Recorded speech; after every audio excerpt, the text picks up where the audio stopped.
I won't bother with the intro for this video, I'll make it short and sweet. Yesterday, after the right-wingers had a hissy bitch fit on Twitter because Elon did not go full Duke Nukem mode and hollow the place out like he's fucking Gul'dan, I went on a full-scale rant at these assholes for being entitled whiny weasels because they didn't instantaneously get their way, otherwise known as being leftists. But I caught a live stream last night before I went to sleep with Jeremy from the Quartering and Bearing, and holy sweet Moses, I think I love the guy. Here's why.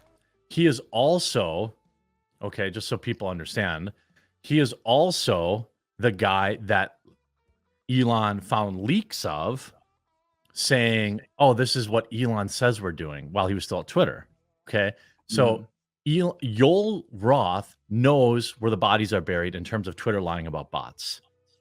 So you might understand if you've worked in if you ever engage in any corporate espionage or if you ever worked, you might understand why Elon might be tolerating this guy.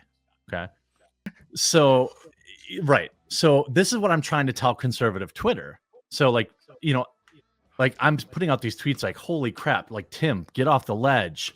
Cat Turd is having a total meltdown. I like these guys, but they're literally shitting and pissing their pants because Elon Musk walked into a company with 8,000 employees that all hate him.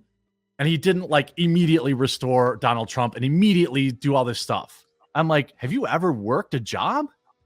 Yeah, there's no, you're not walking in there and changing the source code. You've never even seen it before. You know, they can't just throw Donald Trump back on Twitter, and I'll tell you why. You know, and you probably already know this. This is what I'm trying to get people to stop acting like leftists and kicking and screaming.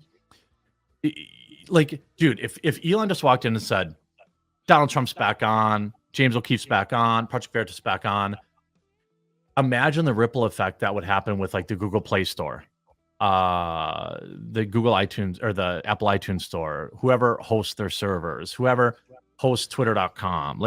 You just can't do it. And you really think that the servers and the app stores and shit would say, okay, we're yeeting Twitter because you reinstated a previous president? Really? Yeah, it's not like they've ever done that before, with Parler. Yeah, but Parler was small fry compared to it's Twitter. It's Twitter we're talking about.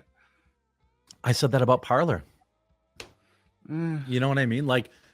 I'm not saying I think they would, but I'm thinking that. Okay, and here's the other thing. Maybe it wouldn't go that far, but Twitter has a massive overhead right now. They've got real estate. They've got 8,000 employees, and they probably only need 1,000 to 2,000 of them based on Elon's own numbers, right? Yep. Elon has, this is what I'm trying to tell people. Black pillars are the worst. I understand you, but I get so angry. The dude has to, first of all, reduce overhead in a massive way, which he can do, but he can't do it immediately. Then the way that Elon gets to tell people to fuck off is by reducing his reliance on advertisers, right? Right now, the ADL can tweet out, he's letting everybody tweet anti-Semitic stuff. And then MasterCard's oh my God, we're pulling our ads.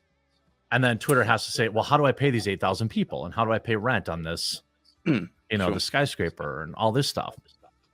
So he has to be smart about it. He has to get nimble. He has to be a nimble navigator. And huge corporations with 8,000 employees are not nimble. They're turning a huge ship in a tiny pier. They're not fast. He's been there for 5 fucking days. It's been 5 days. 5. It hasn't been 5 months. 5 days. Yeah. Yes, thank you, Jeremy. Oh, thank God. Oh, thank heavens we still have some adults that have some capacity to think and not overreact like a bunch of spastic lemmings.